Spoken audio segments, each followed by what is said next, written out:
My name is Maximus, and this is my Russell Crowe impression. And if you fall as Lucifer fell, you fall in flames. That's also my Russell Crowe impression. What does Russell Crowe have to do with this movie? Nothing. His character is dead. Let's talk Gladiator 2.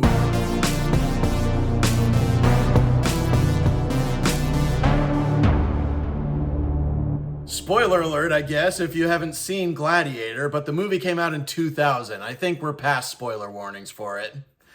Gladiator 2 comes to us from Ridley Scott once again. This time it follows the kid from Unbreakable, all grown up and seeking revenge. Let's talk about it. First off, is this movie safe for photosensitive audiences? The answer, just like with Wicked Part 1, is that it is almost completely safe for photosensitive audiences. There are a few scenes that are lit by flickering fires. That's probably your biggest strobe hazard in this movie. The only other strobe hazard I can even think of has to do with the Scot-Free production logo, which is a series of paintings that are shown in rapid succession at about 5 or 6 frames a second. And those can feel a little stroby, but that effect of the painting and the quick succession of paintings in an animation continues through the entire opening credits of the movie. So if you are troubled by watching the production company logo for Scot-Free Productions, then you'll probably have a problem with the first 4-ish minutes of this movie. There is no dialogue during that, and no sounds of action. It's just music. So if you hear anything besides music, it will be safe to watch again. For flashing lights, we're going to give Gladiator 2 a 4 out of 10. In terms of motion, the camera does move a lot with the action that goes on, especially when there's violence. It seems like the camera moves rapidly. I'm not going to quite go as far as to say it shakes. There's probably some very mild shaking, but there is a lot of fast camera movement during the battle sequences. In terms of mental health, though, this movie is very, very bloody and very gory, probably a little more violent than the original Gladiator. There are gorings by animals, there are amputations, and there is a branding scene. There's a compound fracture.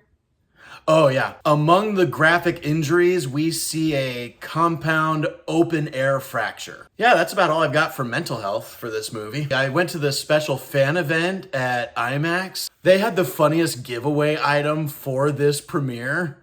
So this is official merch for Gladiator 2. So let's talk about the quality of this movie. This movie was epic. This movie had that grand production scale that seems to be missing from almost every movie nowadays unless Ridley Scott directs it.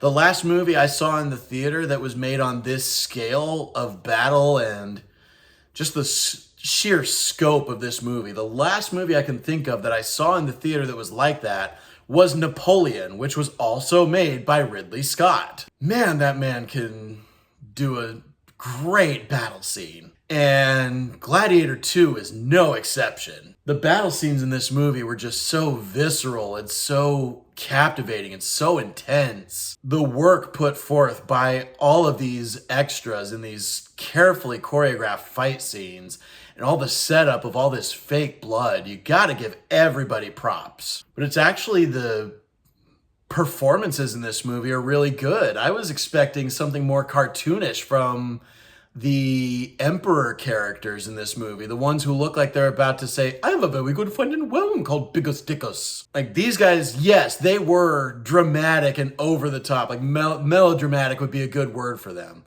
But it worked so well for the roles that were written for them. And especially with both Paul Mescal and Pedro Pascal, and especially with Denzel Washington, there's a subtlety to their performances.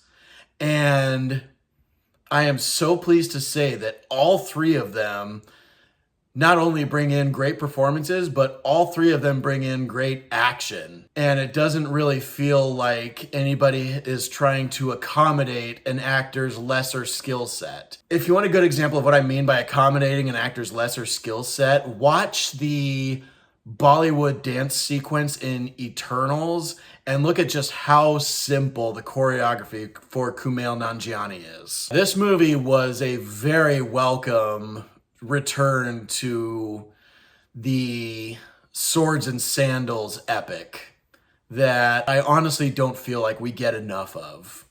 I need more movies to feel this grand and this epic.